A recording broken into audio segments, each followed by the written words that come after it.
Chapter 23. Then the king called together all the elders of Judah and Jerusalem. He went up to the temple of the Lord with the people of Judah, the inhabitants of Jerusalem, the priests and the prophets, all the people from the least to the greatest. He read in their hearing all the words of the book of the covenant, which had been found in the temple of the Lord. The king stood by the pillar and renewed the covenant in the presence of the Lord, to follow the Lord and keep his commands, statutes, and decrees with all his heart and all his soul, thus confirming the words of the covenant written in this book. Then all the people pledged themselves to the covenant. The king ordered Hilkiah the high priest, the priests next in rank, and the doorkeepers, to remove from the temple of the Lord all the articles made for Baal and Asherah, and all the starry hosts. He burned them outside Jerusalem in the fields of the Kidron Valley, and took the ashes to Bethel. He did away with the idolatrous priests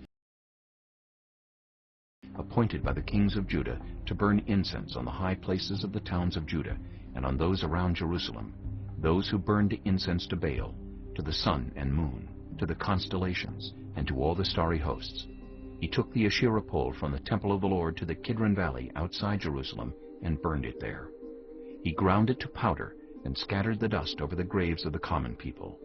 He also tore down the quarters of the male shrine prostitutes that were in the temple of the Lord, the quarters where women did weaving for Asherah. Josiah brought all the priests from the towns of Judah and desecrated the high places, from Geba to Beersheba, where the priests had burned incense. He broke down the gateway at the entrance of the gate of Joshua, the city governor, which was on the left of the city gate. Although the priests of the high places did not serve at the altar of the Lord in Jerusalem, they ate unleavened bread with their fellow priests. He desecrated Topheth, which was in the valley of Ben-Hinnom, so no one could use it to sacrifice their son or daughter in the fire to Molech. He removed from the entrance to the temple of the Lord the horses that the kings of Judah had dedicated to the sun. They were in the court near the room of an official named Nathan-Melech. Josiah then burned the chariots dedicated to the sun. He pulled down the altars the kings of Judah had erected on the roof near the upper room of Ahaz, and the altars Manasseh had built in the two courts of the temple of the Lord.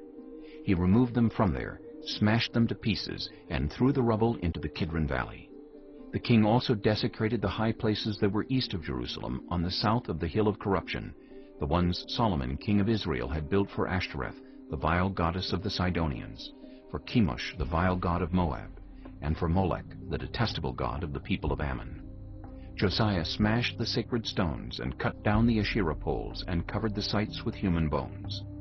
Even the altar at Bethel, the high place made by Jeroboam son of Nebat, who had caused Israel to sin, even that altar and high place he demolished. He burned the high place and ground it to powder, and burned the Asherah pole also.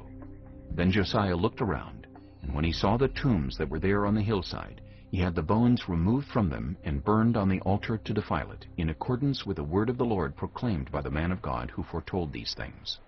The king asked, "What is that tombstone I see?" The people of the city said, "It marks the tomb of the man of God who came from Judah and pronounced against the altar of Bethel the very things you have done to it." "Leave it alone," he said. "Don't let anyone disturb his bones." So they spared his bones and those of the prophet who had come from Samaria. Just as he had done at Bethel, Josiah removed all the shrines at the high places that the kings of Israel had built in the towns of Samaria and that had aroused the Lord's anger. Josiah slaughtered all the priests of those high places on the altars and burned human bones on them. Then he went back to Jerusalem. The king gave this order to all the people: "Celebrate the Passover to the Lord your God, as it is written in this book of the covenant." Neither in the days of the judges who led Israel, nor in the days of the kings of Israel and the kings of Judah had any such Passover been observed. But in the 18th year of King Josiah, this Passover was celebrated to the Lord in Jerusalem. Furthermore, Josiah got rid of the mediums and spiritists, the household gods, the idols, and all the other detestable things seen in Judah and Jerusalem. This he did to fulfill the requirements of the law written in the book that Hilkiah the priest had discovered in the temple of the Lord. Neither before nor after Josiah was there a king like him who turned to the Lord as he did, with all his heart, and with all his soul, and with all his strength, in accordance with all the law of Moses.